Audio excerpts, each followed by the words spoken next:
Your Excellency, I have the honor to present Mr. Brian James Jones, High Commissioner of the United Kingdom of Great Britain and Northern Ireland, to the Republic of Fiji.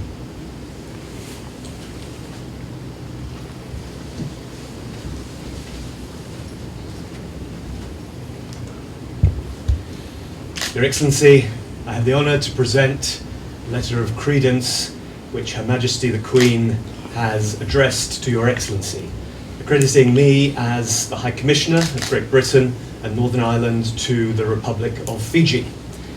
I also have the honour to present the letter of recall of my predecessor.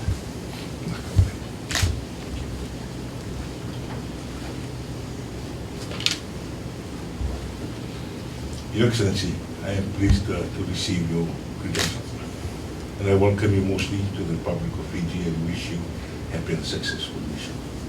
Please convey to Her Majesty the Queen, the government and the people of the United Kingdom, Great Britain, Northern Ireland, our warmest wishes for their continued well-being, peace and prosperity.